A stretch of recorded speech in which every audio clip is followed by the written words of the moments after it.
할렐루야. 스가랴서 10장입니다. 유다 백성들은 숫자도 적고 돈도 없고 권세도 약한 백성이었습니다. 그러나 하나님의 말씀은 하드락이 있었습니다.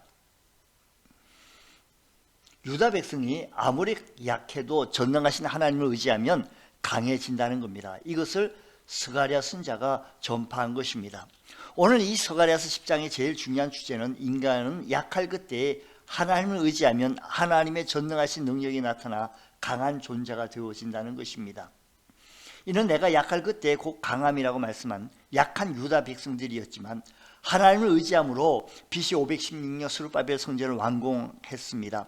사마리아인들과 페르시아인들이 방해를 해도 다 물리치고 완공했습니다. 그리고 이 원리는 이스라엘 역사 속에서 계속 적용되었습니다.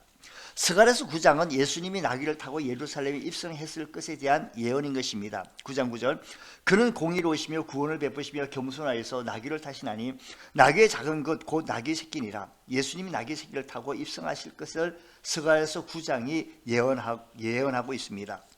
스가랴서 11장의 예언은 가룟 유다가 예수님을 은 30냥에 팔고 양심의 가책을 느껴 제사장에게 도로 갖다 주었습니다. 스가랴서 11장 12절 13절입니다. 그러자 제사장이 말합니다. 그것은 핏값을 받은 것이다. 그것은 들어온 돈이니 성전에 둘 수 없다고 말하며 그 돈을 받지 않고 그 돈으로 토기장의 땅을 샀습니다.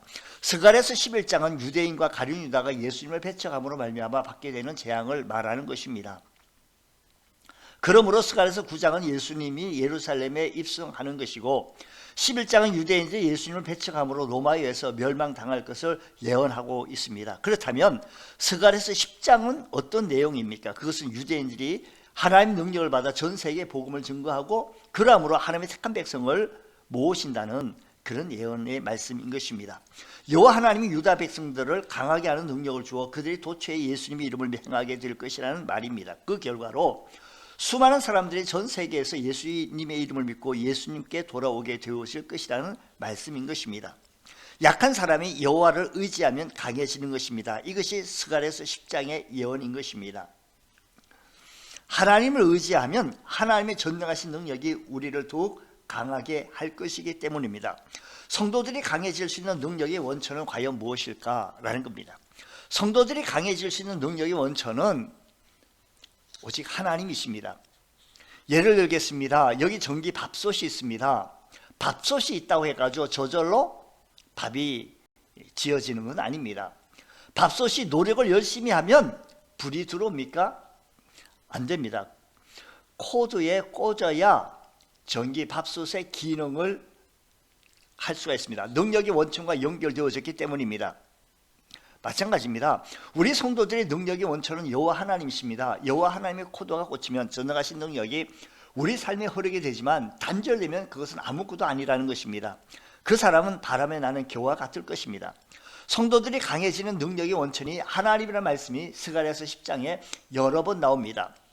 10장 12절, 내가 그들에게 나 여호와를 의지하여 견고하게 하리니 6절, 내가 유다 족속을 견고하게 하며 3절, 만군의 여호와가 그 무리 곧 유다 족속을 돌보아 그들을 전쟁의 준마와 같게 하리니. 유다 백성들은 이 능력으로 성전도 완공했고 마카비 전쟁에서도 이겼고 온 세상에 복음을 증거하는 나라가 되어진 것입니다. 스가랴서 10장은 하나님이 당신의 백성들에게 능력만 주시는 것이 아니라 또한 다른 것도 주신다고 약속합니다. 1절, 봄비가 올 때에 여호와 곧 구름을 일게 하시는 여호와께 비를 구하라. 물에게 소낙비를 내려서 밭의 채소를 각 사람에게 주시리라고 했습니다. 필요할 때에 하나님은 비를 주겠다고 하셨습니다.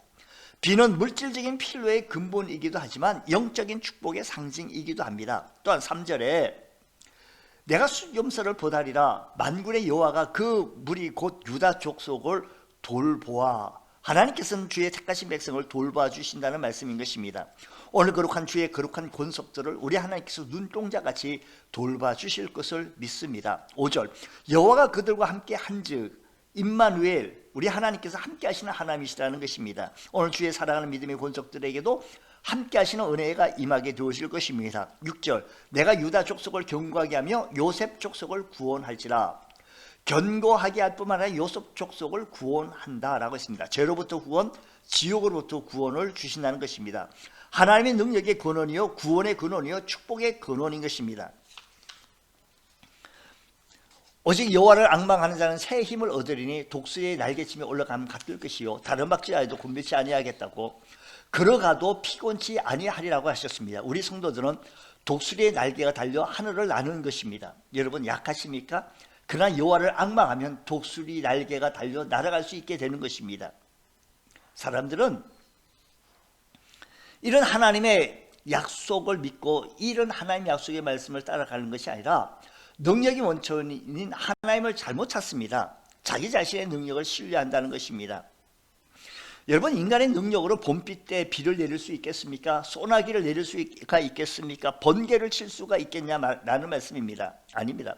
사람들은 자기 자신 안에서 능력을 끄집어내려 하지만 능력을 끄집어내도 소용이 없다라는 것입니다.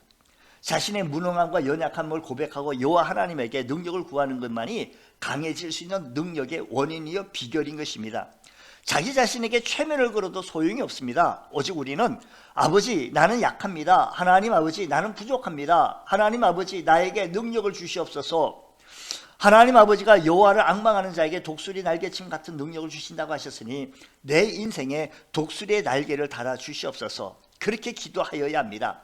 자기 자신의 능력을 의존하는 사람은 어느 순간 한계에 부딪히게 되고 그 후에 꺾이게 되어지는 것입니다. 그러나 하나님의 능력은 한계가 없습니다. 무한한 능력인 것입니다. 승리하게 되어질 것입니다. 오늘도 하나님의 능력을 의지하여서 믿음으로 승리해 나갈 수 있는 믿음의 권속들 되어지기 원합니다. 우리 주의 성령께서 역사해 주셔서 오늘도 주의 믿음의 권속들 하나님께서 지켜주옵시고 믿음으로 고백하는 믿음의 권속들 위해 하나님의 은혜가 충만케 채워지게 하여 주시옵소서. 예수님 이름으로 기도드리옵나이다. 아멘.